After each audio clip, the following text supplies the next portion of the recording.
social expectations that guide human behavior. Yeah, we have the formal deviance. What is a formal deviance? A formal deviance is the violation of a formally enacted laws and is referred to as formal deviance. Examples of formal deviance would include robbery, theft, rape, murder, assault, just name a few. Yeah, this is the image of a formal deviance. You can see that, and we have informal deviance, where violation of informal social norms that have not been codified into law, and is referred to as informal deviance. Example of informal deviance may include picking one's nose, standing too close to another unnecessarily. These are violation of informal social norms. Also, we have a picture of this right there showing the man picking the nose. And we also have the deviance in the digital world. Cybercrime is crime that is mediated by network technology. Old crimes such as theft, fraud, and harassment find new forms in cyberspace and information technologies. The internet facilitates deviance and crime through providing visibility and accessibility to alternative justification and normative viewpoints on forms of cybercrime. Examples of deviance in the social digital world include hacking, phishing, identity theft, child pornography, etc. There's a, there's an image of a deviance and the digital world. And we have comparing and contrasting deviance in the two environments. Physical world, deviance that takes place in our society, that is in the physical world. The most common forms of deviance are crimes against other or society, such as theft, abuse, murder, etc. When someone violates the law, they are violating the social norms that have been established and are generally labeled as deviant. Even minor violations of the law, such as speeding 2 miles an hour over the speed limit, can be considered deviant by some in society. In the society, there are other types of behaviors that are not illegal but that can be considered deviant. Some of the behaviors that are often labeled this way are tattoos, body piercing, someone who drinks alcohol in excess. Yeah, another thing we have here is comparing and contrasting deviance in the two environments, such as the virtual world, deviant hack that occur via the internet. With the ever increasing reach and options that are afforded to us by the internet, society has had to adjust to the possibilities of new forms of deviance, like deviance that we see in the physical world. Deviance in the virtual world is subjective in nature, and what is considered to be deviant is changing and growing each day.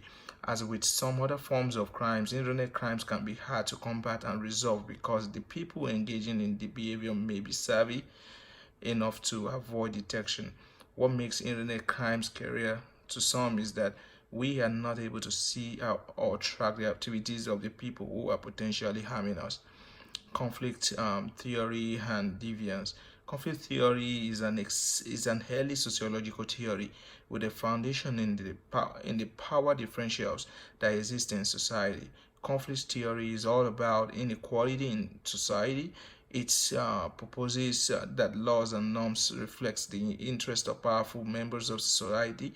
In other words, social order is maintained through competition and conflict, and the winners, those with the most power and the greatest economic and social resources, benefit by taking advantage of the losers. With these in mind, the members of the society who have access to resources, whether financial or otherwise, are able to ensure that they are perceived as upstanding citizens, and those who follow their standards are considered to be deviant. The ultimate goal of the elite class, according to conflict theory, is to remain in control. So we have the symbolic interaction theory and deviance. Symbolic interaction operates on the premises that they are commonly understood symbols and meanings that members of the society associate and create a language around. Interactions and shared experiences helps us to be able to associate meaning and navigate through day-to-day life situations. With that understanding, symbolic interaction attaches a label to what we consider deviant. And once there is a label attached, the larger society begins to associate a common meaning. So, for example, if some takes the life of another, society labels them as a murderer, which has a negative connotation.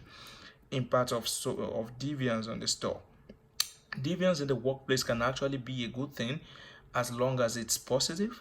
Traditionally, deviance has referred to intentional behaviors that depart from organizational norms in a negative way, thereby threatening the well-being of an organization and or its member. Stealing and incivility are commonly cited as example of deviant or harmful behavior. However, positive deviance can be defined as intentional behaviors that significantly depart from the norms of its reference group in an honorable way.